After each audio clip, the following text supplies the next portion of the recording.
It is very difficult to absorb all gambling forms, but one thing is certain: the majority of us believe that gambling is purely chance until you come across poker. Most poker players will tell you that it's really up and down, and the psychological torment you can go through of sometimes losing and losing and losing can break a man. Rob Davis is a former professional poker player, and it takes us through his journey in poker. His name's Jack, and he was the main encouragement, because he seemed to be quite mathematical minded and quite technically sort of into the game as well, and he sort of introduced to me a few of the theories on how to play the game, how to beat your opponent, and I enjoyed the studying of it as well. Psychology and maths is essential in poker, and bluffing is key. The element of bluffing, really, and using the psychology of the game to beat your opponent. Online poker has massively risen in the last decade, and this has contributed enormous profits for the gambling business owners.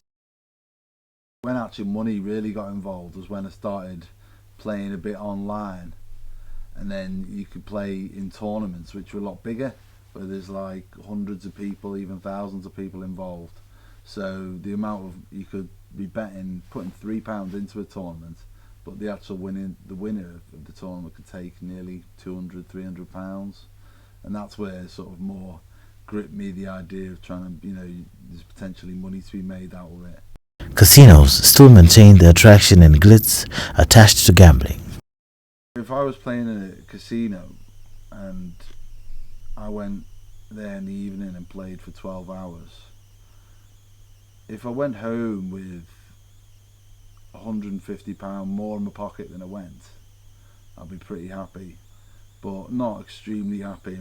With the amounts of skills that poker calls for, would one say luck is also key, or is it just mind game? The argument of poker being skill or luck is an ongoing debate, but one thing is widely accepted: playing an opponent opens up more opportunities of winning than playing casino games, which entirely relies on chance. If you look at the statistics, the house has always got an edge, even if it's only a couple of percent. For example, when you spin the roulette wheel, there's 37 holes, you only get paid 36. So there's always that one bit, the 3% chance that they'll take. So as more spins you do, the more chance you've got to lose, but you might just get lucky. And there's elements of luck in poker, obviously, but ultimately you're playing the person next to you. You want to capitalise on the human error, and you want to get into the mind of your opponent and then work out where they are psychologically, so you can apply pressure to try and take the money off them that way. And also there's the mathematics side of it. When you know what hands you've got and what potential hands you can make, is it worth putting the extra money in the pot to see the next card? But once you know, it takes a few years to really learn like what the statistics are and what the payoff value is to seeing another card and putting more into the pot. Poker has made some players rich instantly, but are those figures reflective of the overall success rate of many other players? Or is it simply a one-off that gets massive media attention? It's about £1,400. The most I've ever lost is about 350. But the most, you can't really equate that to an earning, like, oh, I've made that tonight, because the next 3 nights you could lose. To win in poker, you should know your numbers and probability. At what point can a player go all in with chips? Callum is a mathematician who specializes in poker.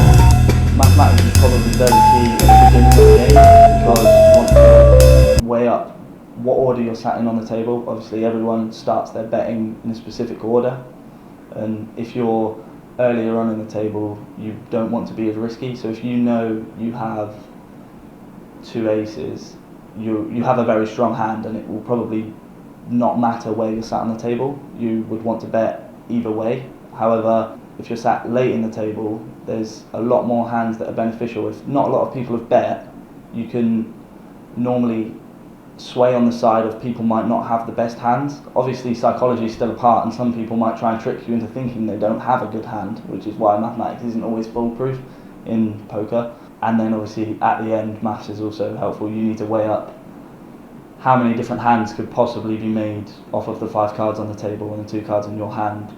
How many more hands are better than your hand, and that will obviously help you decide whether you want to bet more. However, if someone bets a lot of money, you have to weigh up, do you want to bet that percentage of your chips against that percentage of winning? As the game progresses, mind games kick in. At this point, players engage in some sort of psychological warfare to exploit the weaknesses of the opponent. You're looking at your opponents, you're seeing they've already lost some money. Maybe they're trying to try and get their money back that they've won. Or maybe they've even won a load of money playing on roulette in the casino, and they're like, well, whatever, I might as well gamble with this money.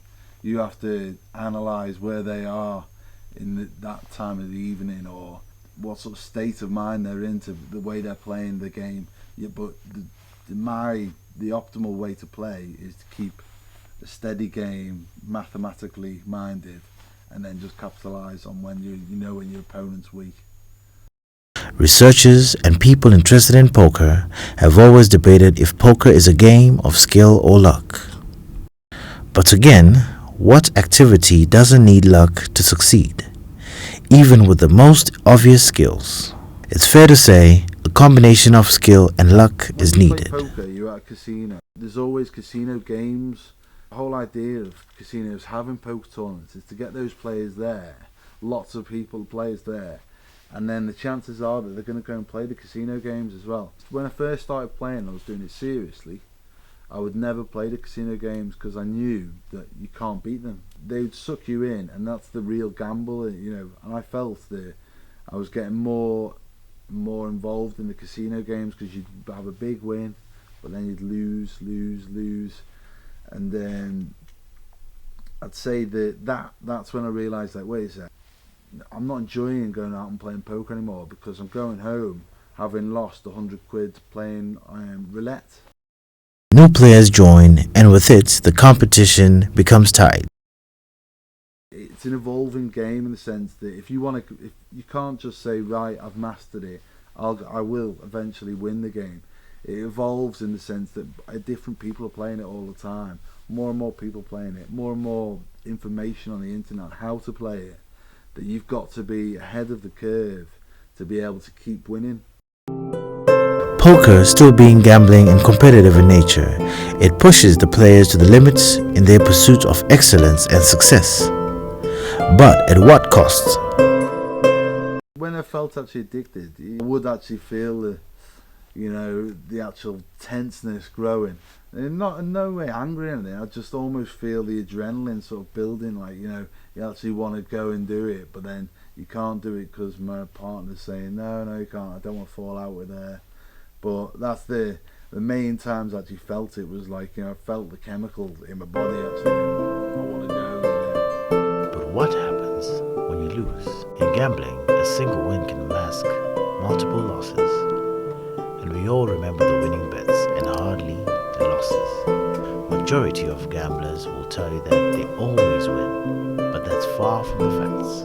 If you are losing and you have a losing streak, it can actually affect you mentally, not just in your game, but in your life. Because if you're losing money, if you're going out and you're seeing it as work, and you're going out and losing £100 a night, and you're working 5 nights in a trot, and then you've lost £500, and then whatever anyone says, that's going to bring you down. And then obviously if you're in a relationship with someone, they're going to feel those effects from you. And so it's a real learning curve to try and split those the emotions that you were getting from playing poker from your emotions of just normal day life. Professional poker players are night owls. They work mostly during the night. Was between between midnight and 6 o'clock in the morning, which is when 95% of the world, well, the UK, are asleep. Rob now works for the theatre as a production and stage assistant, his kids being the main inspiration for his new direction in life. Obviously, having kids, I decided to get involved in the theatre and got a bit more of a steady job, because you just need the assurance and the regular cash coming in. While before, money wasn't that important to me. Working in theatre has its ups and downs, but Rob is determined to hang in there. With his family commitments, he is not going back to playing poker anytime soon. Becoming a dad has sort of just made me realise that you've got to look out for other people now as well. Like anything else, it's important to know the right time to move on.